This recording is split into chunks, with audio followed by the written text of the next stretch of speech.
There's no news.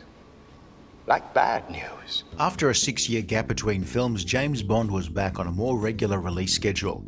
Pierce Brosnan's second appearance as 007 would see him run into an ex, face off against a megalomaniacal media baron, and work alongside an agent from a rival power. We've been working together for months. There's also a stealth dinghy, Tomorrow Never Dies.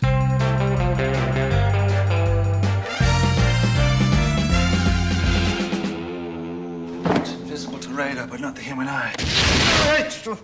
After GoldenEye had proved to be an unexpectedly huge hit on its 1995 release, Bond was back in business. Just as it had been in the 70s and 80s, the studio, MGM-UA, and producers Michael G. Wilson and Barbara Broccoli put the Bond films back onto a more regular release schedule. The follow-up to GoldenEye would need to be ready by late 1997, which didn't leave much time for pesky details like wrangling a script or getting a director on board. There were a lot of people who'd written a draft of Tomorrow Never Dies, but very little of their work remains in the final film. Writing an exciting James Bond script is difficult. There's a lot of hard work and perspiration which goes into crafting draft after draft of exciting action and one-liners, which is then binned in favour of making a mediocre Spy Who Loved Me clone.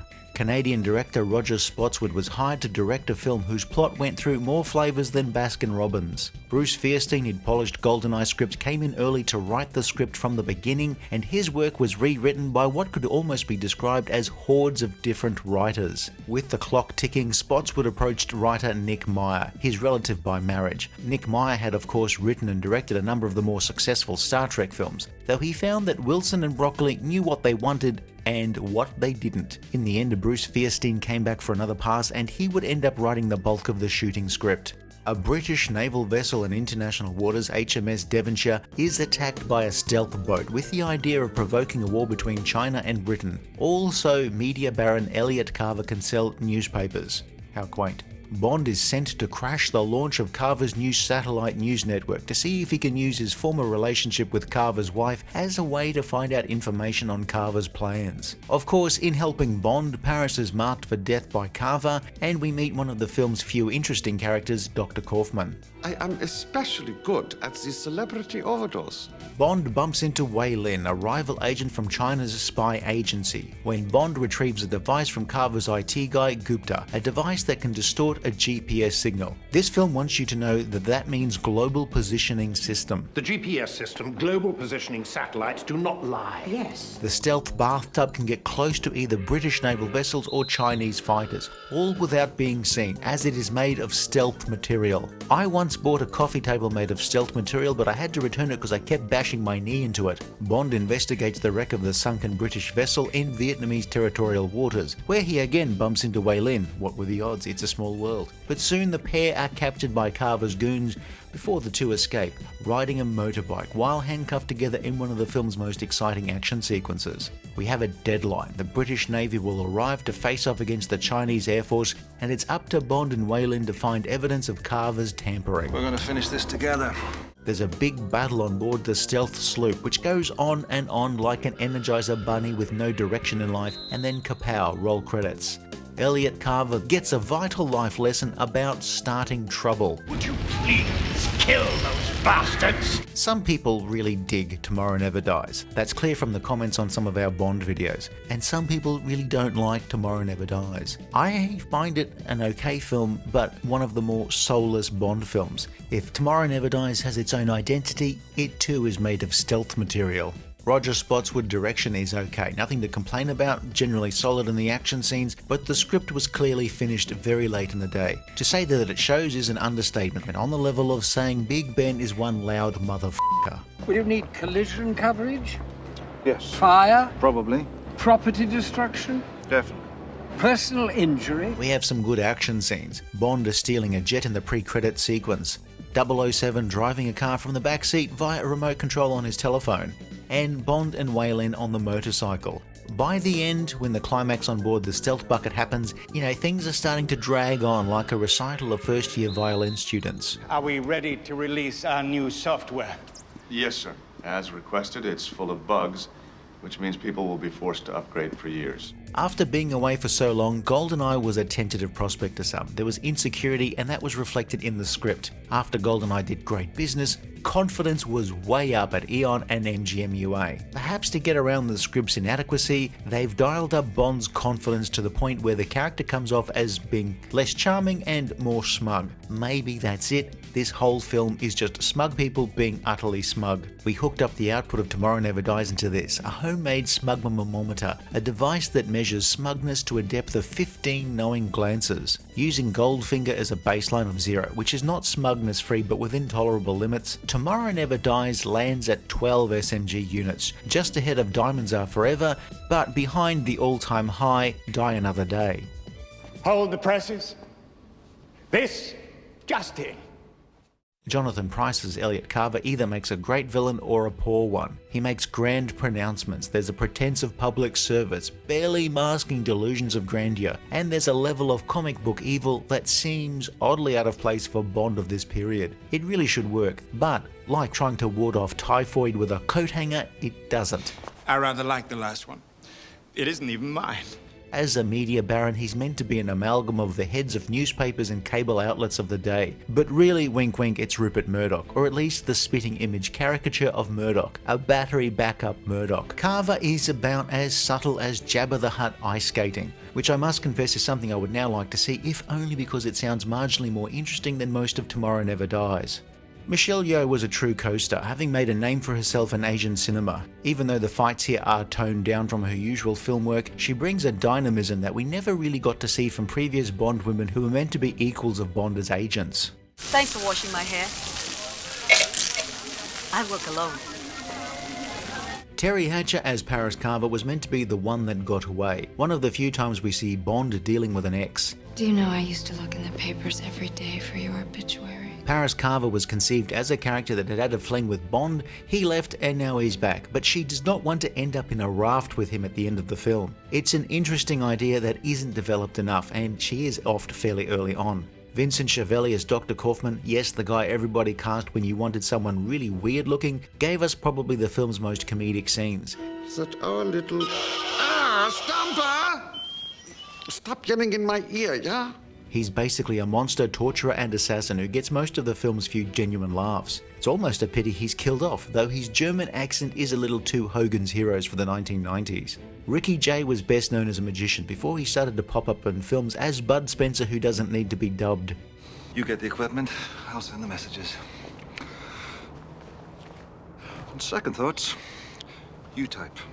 Tomorrow Never Dies has more than a few blink and you'll miss them roles. Aside from Joe Don Baker briefly reappearing, there's Gerard Butler, there's Hugh Bonneville from Downton Abbey, and this fellow is Julian Fellowes, the writer and creator of Downton Abbey. Jeffrey Palmer starred along Judi Dench in the long-running sitcom As Time Goes By, and here the pair spar verbally against each other. Samantha Bond's Moneypenny and Desmond Llewellyn's Q also appear, but Brosnan is back as Bond, but Bond in ultra-smug mode. He's not got that edge of insecurity that the character had in GoldenEye, that twinkle that made that film work so well. Pierce Brosnan is solid here, but he's not giving us his bestest Bondest. Bond in this film is so smug he should start a YouTube channel.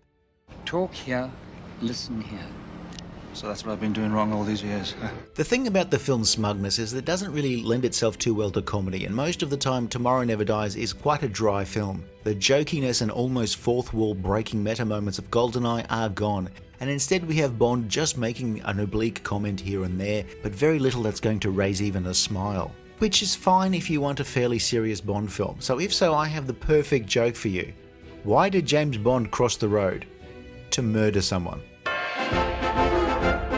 P.S. The cannibal Brosnan is a biter. In love scenes, he's always having a nibble on something or other. The original inspiration for the story, though using the word inspiration when talking about this film might be a stretch, was the then impending 1997 return of Hong Kong from the UK to China. Of course, that handover would have occurred before the film's release, and while the handover happened relatively incident-free at the time, the filmmakers did not want to have it as a major plot point on the off-chance real-world events turned south just before the film's premiere. The Hong Kong handover was not part of the film so that the film wouldn't be dated, but other aspects of the finished film have dated. GPS, the Global Positioning System, is something we take for granted in the modern world. With it, we're able to navigate because satellites are orbiting the planet, helping us pinpoint our locations for important journeys like going to McDonald's or accidentally driving into a lake. I mean, 4 times in a row. Anyway, in 1997, having GPS as part of the plot seemed new and exciting. In this case, it's all about distorting the GPS signal so a ship is not where it expected to be. It seemed a cool concept because apparently people in the Navy can't use compasses anymore, but the filmmakers felt the need for people to reiterate what GPS was on multiple occasions. GPS tracking system.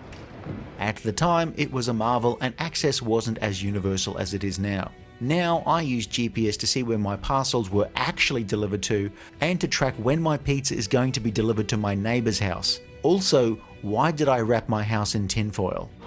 Congratulations on a safe journey. Tomorrow Never Dies is a film that I wouldn't have thought polarizing, but there are people who really like it and people who don't think quite so highly of it. I would say my opinion of the film is best described as ambivalent. It's not a bad film in any particular way, but it's also not remarkable in the way that the best Bond films are. There are a few good bits here and there, but they don't help the film shake the idea that it's a solid but ultimately middling Bond film. One bright spot was the energetic soundtrack by David Arnold. He'd already done some big films like Independence Day, but he'd also produced an album of covers by modern artists of Bond theme songs. There's a drive to his soundtrack, successfully mixing orchestral and electronic sounds. The theme song by Sheryl Crow is fun enough, though it's K.D. Lang's song over the end credits that just seems a little more appropriate to the film. And that's the one that is quoted throughout the score. Bond Uber producer Cubby Broccoli had already stepped back from producing the Bond films with GoldenEye, and he had passed away in 1996. Tomorrow Never Dies features a dedication to the man who not only brought Bond to the big screen in the early 60s, but kept it there for decades.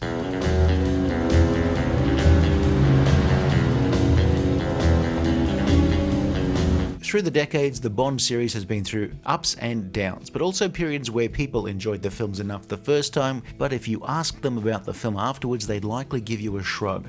Tomorrow Never Dies, at least for some people, is a shrug.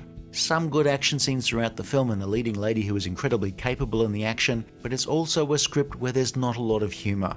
But what's there is about as quotable as the disclaimer on a bottle of cough syrup. Just because it says syrup does not mean you pour it on pancakes. Apparently the very best draft of Tomorrow Never Dies was printed on stealth paper. Perhaps you consider looking in the engine room. Carbon copy Murdoch is about as threatening as a cardboard sword and, like the real thing, as personable as leprosy. And the stealth boat is just not really that cool compared to something like a stealth chopper or the armoured train from GoldenEye. No, stealth boat. Stealth material is now rather commonplace. I often seem to have car keys made of stealth material. Make sure you keep it in a safe place. The set of Tomorrow Never Dies was reportedly less harmonious than that of GoldenEye. Brosnan and Terry Hatcher initially didn't hit it off, but that situation was eventually sorted. The director, Roger Spotswood, director of Turner and Hooch and Stop or My Mom Will Shoot, didn't endear himself to some involved in the production with his sense of humour or his manner of direction. You don't have to do this. It's the easiest way to get in. Don't argue with me, James. If Tomorrow Never Dies was a parking assist system in a car, it would never go over the lines and would give you the perfect park, or would have had there not already been a car in that spot. Well, it's surprisingly difficult to drive, but with practice... Tomorrow Never Dies was still successful on its 1997 release, earning only a little less than GoldenEye in theatres, but that only encouraged the producers and studio to start working on another film for release in 1999, because even when you're doing well, the world is not enough. Okay, action. Okay, he's walking, get ready to turn. Remember, towards the camera this time, and cue the blood. If you enjoyed this video, please like and subscribe, leave a comment below or check out some of our other videos.